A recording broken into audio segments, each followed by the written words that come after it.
Hello student, welcome to my YouTube channel R K study. Student, आज मैं आपको geography का 7 चैप्टर जो भारतीय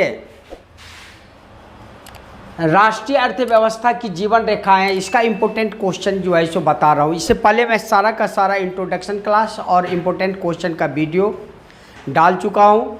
आपका काम है प्लेलिस्ट में जाके सारे के सारे आप एक बार देख लीजिएगा। इसका इम्पोर्टेंट क्वेश्चन में सबसे पहला क्वेश्चन है, क्षमता के आधार पर सड़कों का वर्गीकरण कीजिए। सबसे इम्पोर्टेंट क्वेश्चन है। तो क्षमता के आधार पर सड़कों का वर्गीकरण यदि आपको करना है, सबसे पहला आप दीजिएगा स्वर्णिम चतुर्भुज महाराजमार्ग। स्वर्णिम चतुर्भुज महाराजमार्ग आपको लिखना है जैसे उत्तर से दक्षिण, उत्तर गलियारा से दक्षिण गलियारा। तो उत्तर में आप देंगे सबसे पहले श्रीनगर से, और दक्षिण में आप आइए कन्याकुमारी यानी तमिलनाडु हो गया। पूरब गलियारा से पश्चिम गलियारा में, तो पूरब में आप सिलचर जाइए, और सिलचर कहाँ पे है? असम में है। और पश्चिम में जो है सो पोरबंदर यानी गुजरात में है। इस प्रकार जो है सो स्वर्णिम चतुर्भुज राष्ट्रीय महामार्ग में जो है सो आप जो है सो उत्तरी गलियारा से दक्षिण गलियारा और पूर्वी गलियारा से पश्चिमी गलियारा आपको लिखने हैं। इसमें है आपका कि सबसे पहला है कि भारत सरकार द्वारा दिल्ली, कोलकाता, चेन्नई, मुंबई और दिल्ली को जोड़ने वाली 6 लेन वाली महाराजमार्ग के सड़क परियोजना प्रारंभ की गई है, और इस परियोजना के अंतर्गत 2 गलियारे प्रस्तावित है।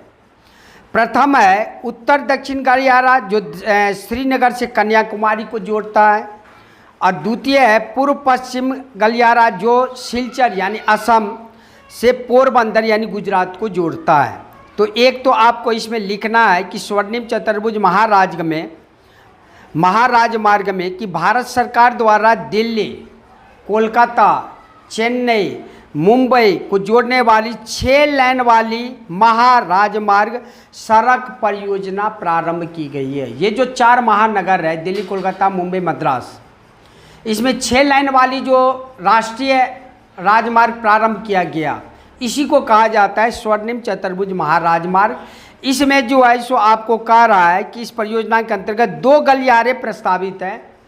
प्रथम गलियारा क्या था? उत्तर से दक्षिण गलियारा जो श्रीनगर से कन्याकुमारी को जोड़ता है। दूसरा गलियारा क्या था? पूर्व से पश्चिम गलियारा जो सिलचर से पोरबंदर को जोड़ता है। तो ये तो हो गया आपका स्वर्णिम चतुर्भुज महाराजमार्ग। नेक्स्ट है राष्ट्रीय राजमार्ग। तो राष्ट्रीय राजमार्ग में आप जो है सो लिखेंगे कि राष्ट्रीय राजमार्ग देश के दूरस्थ भागों को जोड़ने वाले मार्ग है।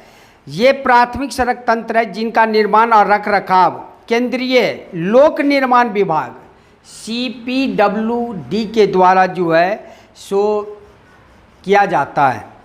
उसके बाद है नेक्स्ट राज्य राजमार्ग। राज्यों की राजधानी को जिला मुख्यालयों से ये जोड़ता है, यानी राजधानी को यदि जिला मुख्यालय से जोड़े तो ये राज्य राजमार्ग हो गया। राज्य और केंद्र शासित प्रदेश में इसकी व्यवस्था तथा निर्माण का दायित्व राज्य के सार्वजनिक निर्माण विभाग यानी PWD को सौंपा गया है। उसके बाद जिला मार्ग है। ये सड़कें जिले के विभिन्न प्रशासनिक केंद्रों को जिला मुख्यालयों से जोड़ती है। इन सड़कों की व्यवस्था का उत्तरदायित्व किसके पास है? जिला परिषद के पास है। अन्य सड़कें इस वर्ग के अंतर्गत वे सड़कें आती है जो ग्रामीण क्षेत्र तथा गाँव को शहरों से जोड़ती है। प्रधानमंत्री ग्रामीण सड़क परियोजना के अंतर्गत इन सड़कों के विकास को विशेष प्रोत्साहन दिया गया है। इस प्रकार जो है आपको यदि पूछे क्षमता के आधार पर जो है सड़कों का वर्गीकरण कीजिए, तो सबसे पहला आपको देना है स्वर्णिम चतुर्भुज महाराजमार्ग, उसके बाद राष्ट्रीय राजमार्ग, उसके बाद राज्य राजमार्ग, उसके बाद जिला मार्ग, उसके बाद अन्य सड़कें।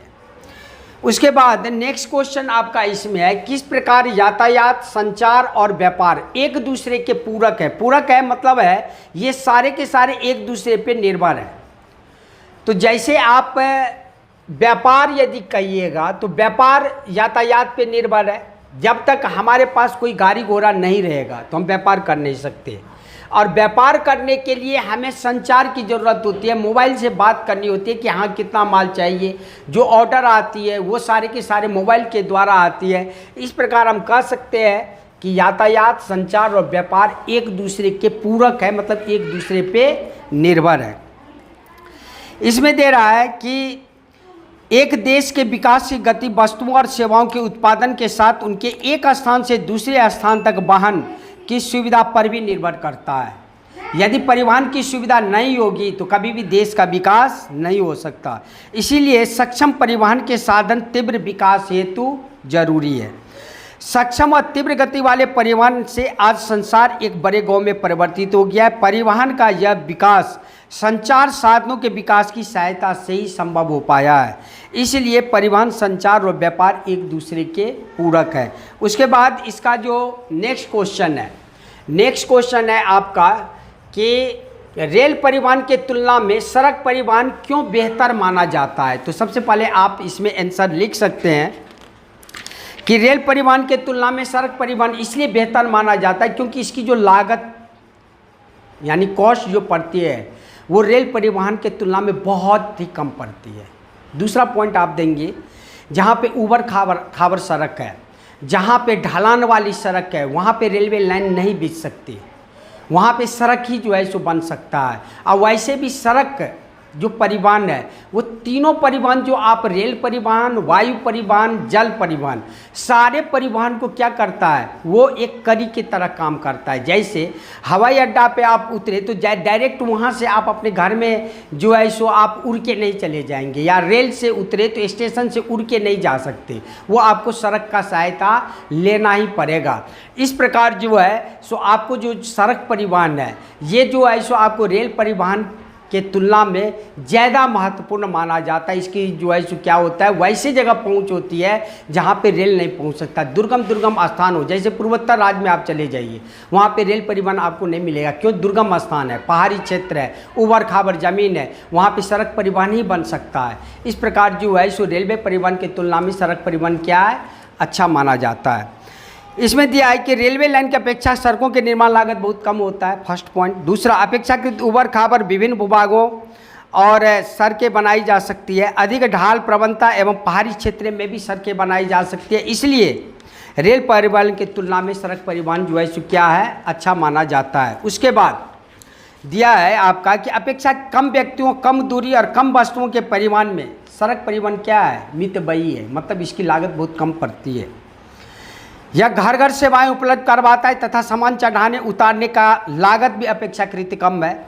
सड़क परिवहन अन्य परिवहन के साधनों के उपयोग में एक बड़ी कड़ी के रूप में कार्य करता है, जैसे सड़कें, रेलवे स्टेशन, वायु, समुद्री पत्रों को जोड़ती है। इस प्रकार आप कह सकते हैं कि रेलवे परिवहन के तुलना में सड़क परिवहन जो है सो बेहतर है। उसके बाद है पर्यटन को एक उद्योग के साथ साथ एक व्यापार का जरिया क्यों माना जाता है।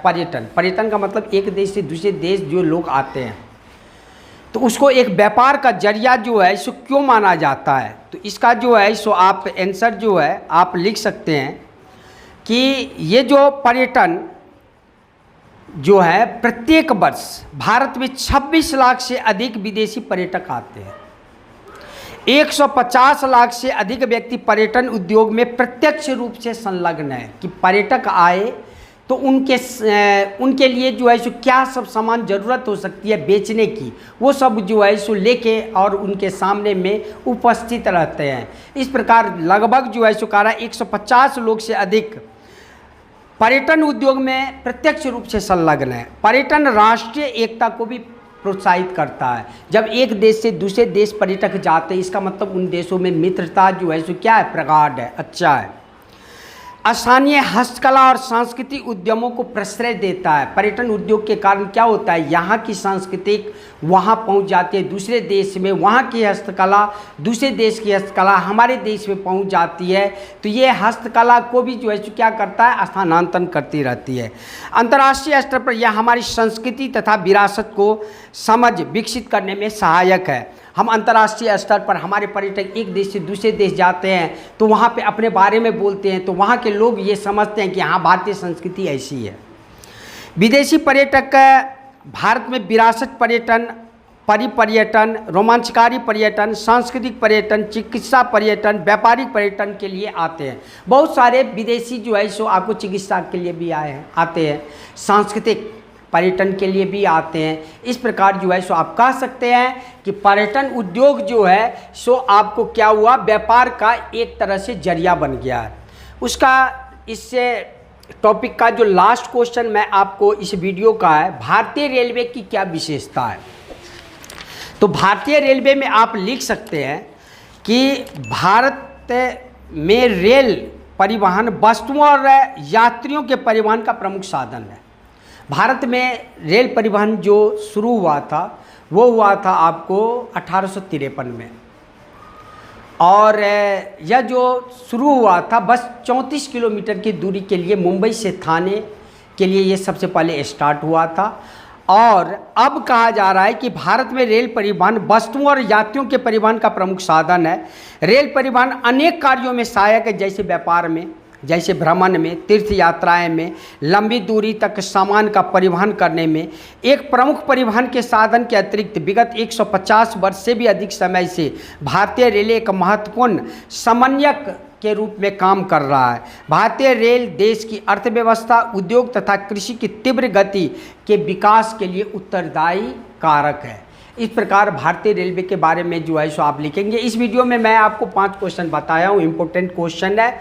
उसके बाद नेक्स्ट वीडियो में इसका एक और जो है सो वीडियो मैं लाऊंगा इस चैप्टर का, और इस बस लास्ट वीडियो वो रहेगा आपका 5 क्वेश्चन का।